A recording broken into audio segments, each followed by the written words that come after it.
Coast's most accurate forecast from the First Coast News Weather Team, certified by Weather Rate, sponsored by AC Designs. Hey there, friends. I'm meteorologist Robert Speta. This is Talking Tropics, where, of course, we have a lot going on out there in the Atlantic. We have rain showers in our neck of the woods here on the First Coast. Showers, some storms already this morning, even a couple flood advisories, possible water spouts off of the coast. But as we go ahead through the upcoming week, the 2 weeks, our attention really is out there in the tropics. And this is just a broad overview of what we got going on right now. There is a low chance of tropical development off the coast of Carolinas. Dexter is, it's done. It's moving off towards north. This still shows a cone, but all intents and purposes, Dexter has been downgraded just to a low, and that's moving away. So I'd probably just go ahead and delete that out of there. We'll also have a 0% chance in the next 2 days, but in the next 7 days, a 50% chance of a new storm developing east of the Bermuda area, and another tropical wave. You can see it here on the map, just towards the east of this one in the main formation region that is coming off the west coast of Africa. That is going to be a good portion of this update. We're going to talk about what's happening out there because it's been trending on a lot of social media as people are talking about it, and plus you have those armchair meteorologists who have no idea what they're talking about. I mean, I encourage everybody getting into meteorology, but we're going to explain in this update why you can't just look at one specific model and go and just flip the table and go, oh my goodness, we're all going to get destroyed by a hurricane. Because in 2 weeks, there's time, and the models are uncertain, especially in those long-range forecasts. Let's talk about the near term right now. What do we got going on right now? Well, there's a low chance I was talking about off the coast of the Carolinas. You can see it here circled. But watch the trough extending off of it back towards the west. And this has really been creating some decent coastal showers for the First Coast and really the entire state of Florida here under said trough. This is what's been bringing those showers actually along the Jacksonville area throughout this morning. Really has those tropical feels. It's a very humid atmosphere, a very moist atmosphere, and a lot of instability. So we're just getting kind of these waves of showers and thunderstorms. If this was maybe September and it was further out to sea, I would dare say we probably would be watching for the potential of a tropical area to develop. With that said, it is a broad low, but it's just really more or less going to bring widespread instability across the northern half of Florida through Friday, Saturday, and also into Sunday. So plenty of instability, and that's why here in Jacksonville on the First Coast, we have a weather impact alert here. Just let everybody know, hey, yeah, it's going to get messy out there. In fact, here you go. There's these waves of storms. That's the proper title for this specific graphic. Those showers continue to pump on shore during the afternoon. They move further inland. But then here again on Saturday, we have this broad low. You can see kind of that flow getting pulled out of the Gulf Stream. Those showers pushing on shore and just kind of waves of rainfall, which is going to add up over the course of the next few days. That's one of the big things, is that you kind of get the persistent nature of this training effect, and there could be spots along our coast, especially in the southeastern areas of Georgia, from Camden, Glenn County. You all could be looking at some spots before this is all said and done by Monday, 5+ inches. So a lot of rain. But then you look out towards, Ware County and maybe areas a little bit further west, out towards Lake City, Columbia County. It's like 1 to 2. It's not a lot. So the bulk of the heavy rainfall is going to be remaining out near our coastal areas. And once again, this is a good graphic to show you this deep moisture overhead, this very humid atmosphere that's going to continue to bring all these showers out here. So this continues all the way out through Monday, Tuesday, and maybe by Wednesday into Thursday, we do finally start to get a little bit of a break with all of that. Before I go any further, though, I do want to talk to Lee Southwick. She's got a nice little story here about flood modeling, especially when it comes to tropical systems. I personally haven't watched this one yet, so we can watch it together. So I'll give it over to Lee here and take a look what's happening out there with the story. And we think this is a project that's going to really meaningfully address flooding across the city.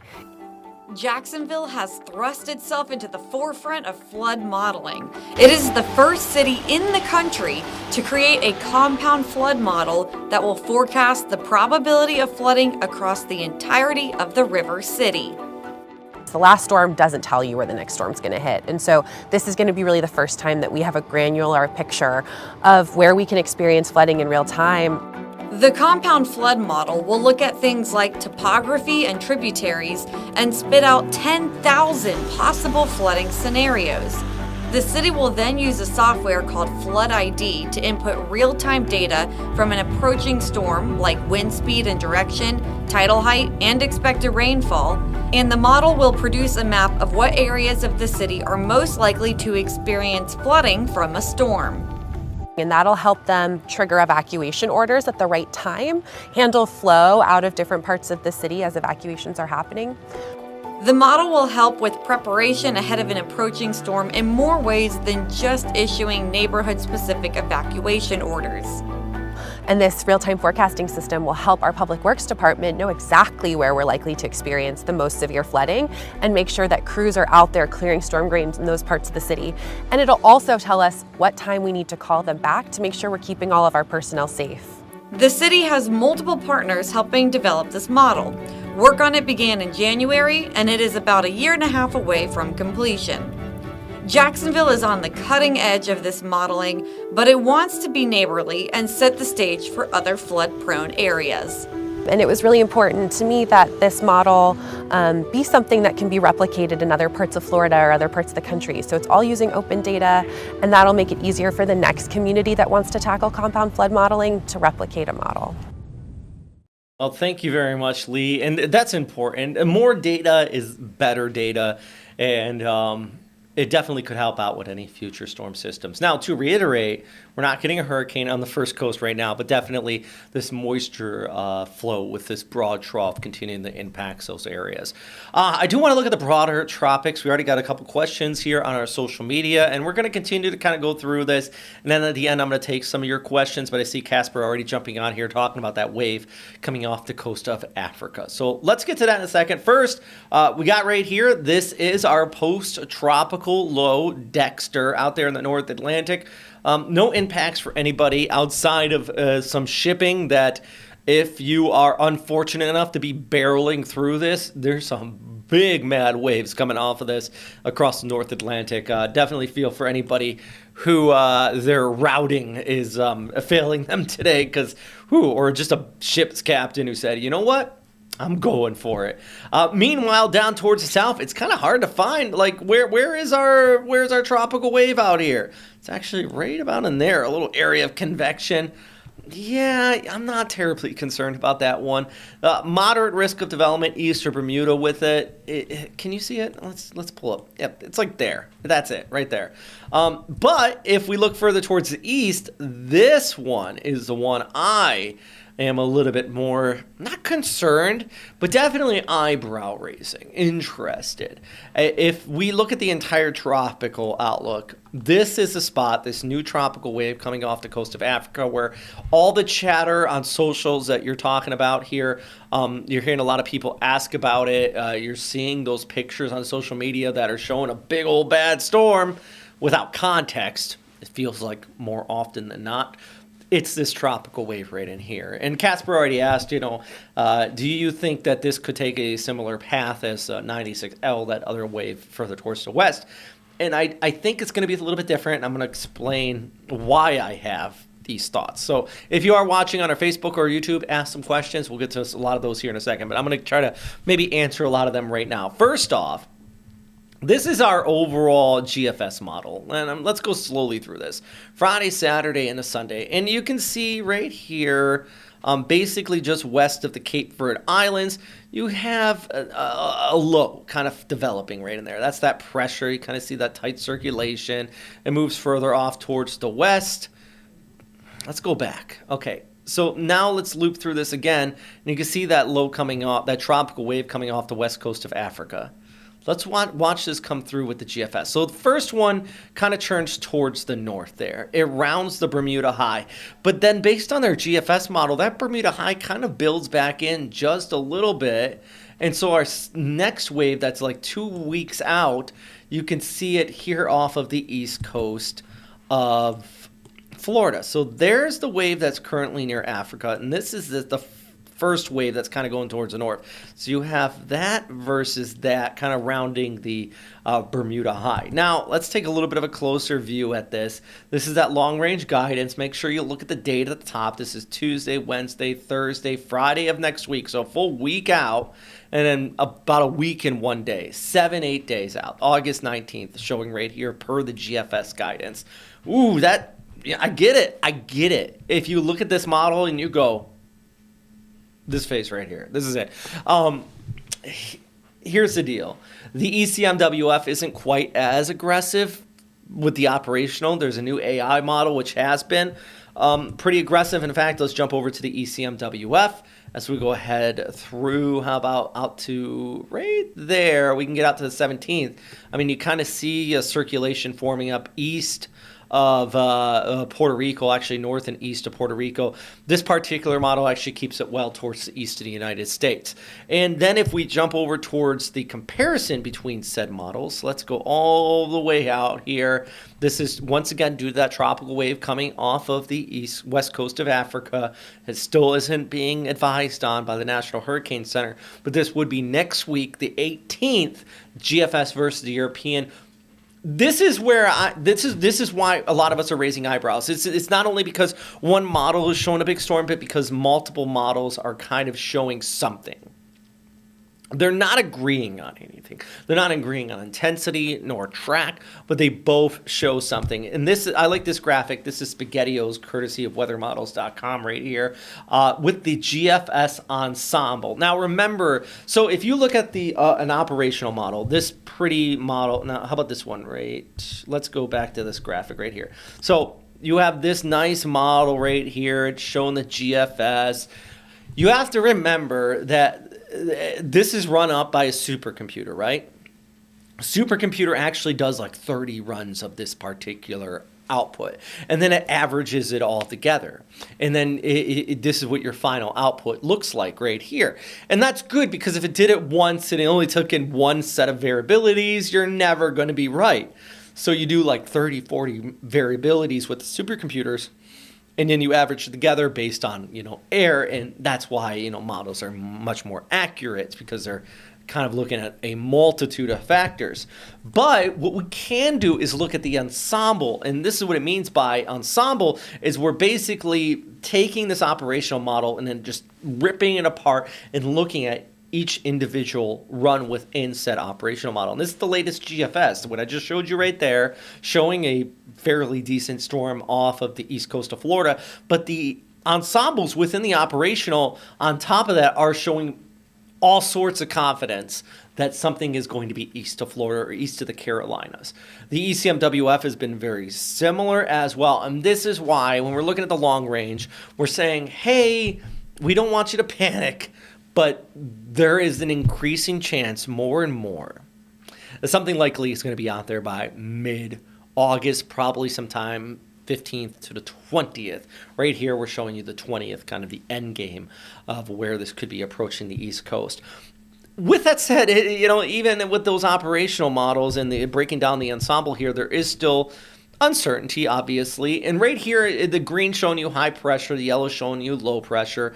And I want to loop this all through, and we can kind of see that area of low pressure where our new potential storm coming off the coast of Africa would be. And you see how it's kind of rounding the Bermuda high located right here. It is a clockwise flow, so it's just like that. So these storms, when they develop off the coast of Africa, they basically are like water. They want to run downhill. They will never run uphill towards high pressure. They want to run downhill towards low pressure. So you kind of see that flows, but you see right here, there's actually a low towards the north, which would keep it, in this instance, by next Friday, Saturday, Sunday, next week, out to sea. But all that needs to happen to change this forecast significantly is, let's say this high pressure ridge goes like that. Now, this is hypothetical, we're still a week out, but I just want to show you, since we're in talking tropics here, what we're looking at as meteorologists. So if that high pressure ridge went further west, that would bring a storm out here towards the Caribbean or Florida. But let's say it decides, the high pressure ridge decides to weaken on the other side of things. And let's say it moves back further towards the east out here along the west coast of Europe. maybe, that what's left of Dexter breaks it down or something like that. Then what's going to happen is this storm would develop and kind of shoot off just like that versus going towards the west. So there is that variability. But like I said, there's a pretty decent tropical wave coming off the coast right now. The ensembles, which I showed you here, are indicating with decent confidence something's going to be out there.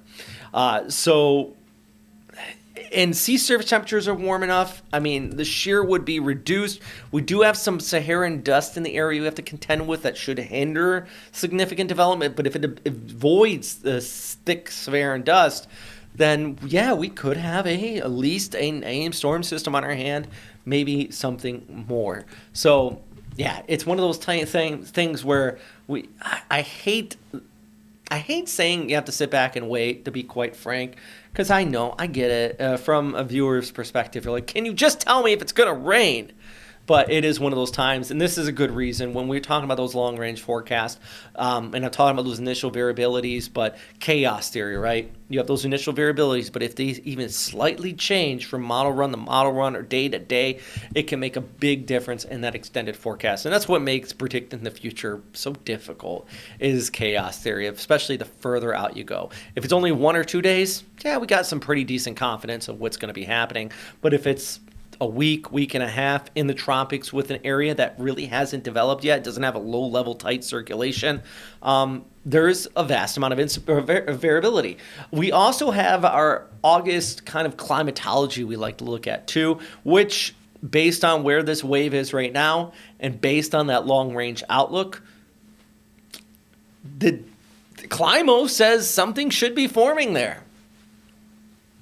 We're always trying to kind of give you the different reasons as to why I'm saying what I'm saying. And I do think that at the very least, in about 2 weeks' time, we're probably going to have something out there in the Western Atlantic, somewhere from the Gulf to the Carolinas, but increasing confidence east of Florida, east of the Carolinas, could be looking at an area. I know I'm going out on a limb there, and I'm sure some of my counterparts in the meteorology field probably think I'm being a little bit too aggressive on those thoughts, but I'm just seeing run after run after run after run. Come back in 2 weeks' time. Let's see if I'm right or wrong on this. But the other thing is we're starting to get to the peak of hurricane season, so the fact of the matter is that by mid to late August, having a storm system in the Atlantic is not completely out of the realm of possibility. So, Casper, I hope that answered your question here. We got a bunch of people watching on Facebook. I'm going to just double check. Let's see if we got any other questions. Yeah, we should have about 5 comments here. Let's go through. Casper asking some of those questions. We really could use disturbance number 1 in the NHC outlook as a yes. And I wouldn't be surprised if that disturbance does start to get warned on by the NHC here in the near future. Casper was just asking that there. Do we have comments turned on YouTube? I have to double check that. Make sure. We have one. Ooh, what are they asking? Historically, how has areas north of Jacksonville endured hurricanes? Historically, now I guess that my question is, so the question is, historically, how are areas north of Jacksonville and how do they endure hurricanes? And I think one of my big questions is, how far north? Are you talking Savannah or St. Simon's Island or like Brunswick area? Because did you know that in like the 1800s, late 1800s, Southeast Georgia, the Low Country is what it's called, right? Got hit by some pretty major hurricanes in the past. They've just been spared for such a long period of time. But the fact of the matter is there's such a massive coastal plain right there that I think if we ever got a direct hit for the Low Country, that is Savannah, the areas between Savannah and Jacksonville, it would be some serious impact. So, yeah, they and he just confirmed Nassau County, Fernandina Beach. And actually, Fernandina Beach is a good one because some of those records still go back to Fernandina Beach back in like when it was like pirate land there, you know what I'm talking about in Fernandina Beach. So it's such a low-lying area. It's all marshes around there. So thankfully that area has never been, in recent years, been hit by a direct full-on major hurricane. We've been sideswiped over and over again. But there is, if you look back in a historical record, especially in the late 19th century, I can't give you the exact dates, but I know that it's happened. There was several back-to-back storms that hit that area and caused some serious damage. So this is why, it only takes one, I guess. So I'm getting at, and it's been a while for that area, but it always could come around. Jacksonville and the First Coast, for that matter, has been spared. And you're probably thinking to yourself, what do you mean spared? Recently, we have been hit by so many storms, but we've always been sideswiped. Jacksonville really hasn't gotten sustained hurricane strength winds since Hurricane Dora in the 60s. The Beatles played the day after Hurricane Dora hit. That kind of puts it in perspective how long it's been. We've been sideswiped over and over again. So, it would be definitely a test for a place like Fernandina Beach, which has the entire economy, the infrastructure, all that has drastically changed in, the last 150 years since the last time a major storm directly hit that specific area there. Casper on here, jumping on our Facebook page, saying he agrees. Casper is one of those meteorologically smart people, tropically smart. It sounds silly. I'm trying to think of the proper word, but I'm happy to hear that, and it gets kind of that reassurance that we're talking about that long-range outlook and something probably going to be out there sometime between the 19th and the 20th, based on everything we're seeing right now towards the east of Florida. So, and Heather on here just jumping in and saying, thanks, Spets, for coming in here and talking about this. So recap. Here we go. So here's a look at the outlook. Once again, if you came on here after I first talked about this, we have that low chance of development off of the east coast of the Carolinas. That is moving out towards the north and east, and I have zero worries about that. Same with this other area that is 96L. It's an invest area. It's this tropical spot out in the main formation area that is expected. That's the orange color. Turn towards the north and kind of get picked up by a trough. The same trough that is associated with Dexter is kind of degrading the Bermuda High just enough to allow that to kick off towards the north. But once again, a lot of the topic and really the bulk of the conversation today is not about these areas unless you're in shipping and you're kind of cruising in the oceans out here in your sailboat, which good luck. But it is all about this tropical wave, which I wouldn't be surprised the NHC does start to put out some advisories on this in the next day or two, coming off the west coast of Africa. It is moving into some warm sea surface temperatures. It's moving into what seems like a break in the Saharan dust. So it should have the ability to grow its lungs a little bit there and start to intensify. And a lot of our long-range models are indicating this one becoming something big. And just for, if you're just jumping on now, this is what specifically the GFS, you can see there's the 17th, 18th, and then 19th. That is still a very long-range forecast, guys, okay? Still, and I only show this to you because I'm also going to show you what the ensembles for the GFS on the same model run is showing, kind of getting us the confidence of where this could go. And basically the ensembles, the different models within the operational, all indicate a very similar setup. So does the ECMWF, a very similar setup east of the state of Florida, possibly rounding the Bermuda High and kind of recurving towards the north. But as I mentioned a minute ago, the difference between it edging further towards the west or east all depends on how strong that Bermuda High would be in about a week's time. How it interacts with Dexter and that degrades it a bit, or does this next low that's coming around, maybe that develops into something big and keeps the Bermuda High weak too. There's a few factors out here in the tropics. There's a lot of moving parts that we need to take into account. But based on climatology, it is that time of year. It's mid-August. We have storms out there in the Atlantic, and this shouldn't be too much of a surprise. So real quick, before I let you guys go, I'm going to answer a couple more questions. Actually, we have a couple people on here just saying thanks, and I'm happy you guys are watching. Thank you so much for jumping on here, as well as Casper just also making some more comments here on Facebook. I appreciate all of you for coming by for these Talkin' Tropics. I'm meteorologist Robert Speta, and I hope you have been filled in enough about this extended outlook.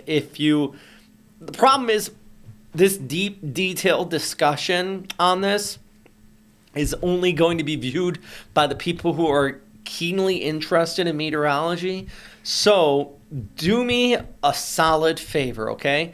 If you see anybody else sharing a long-range output saying death and destruction with little to no information, and they're just showing these long-range models with no context behind it, call them on it. Let them know, hey, what's the other models say? Well, how many hours out are this? Things like that. What is your explanation as to why you are showing this? Because then, sometimes it breaks down a little bit. So that's the key thing. We're not here for clicks, but do want to do my best to keep you informed of what's happening out here in the Atlantic. And that's why all weekend and next week, for the foreseeable future for that matter, every day we're doing Talking Tropics with you every about 5 to 6 hours when new updates come out, so you can stay informed and make proper decisions about how you can plan out the rest of your summer as we go ahead through hurricane season. Speaking of hurricane season, did you know that it is the 20th anniversary of Hurricane Katrina? Is that the story we have coming up here? Yeah. Yes. Okay, good. So it is the 20th anniversary of Hurricane Katrina. Real quick, I got a little anecdote for you here, a little story time, and then I'm going to toss to myself about Hurricane Katrina and some of its impacts on the Mississippi coast. But I was just talking with our chief meteorologist, Lewis Turner, about this morning. My first Jacksonville Jaguars game, I should have done some trivia on this. It was in late August 2005, and it rained the entire time. And the trivia question would have been, you probably obviously know the answer, why? And then, yeah. So anyways, it was because Katrina was impacting the area.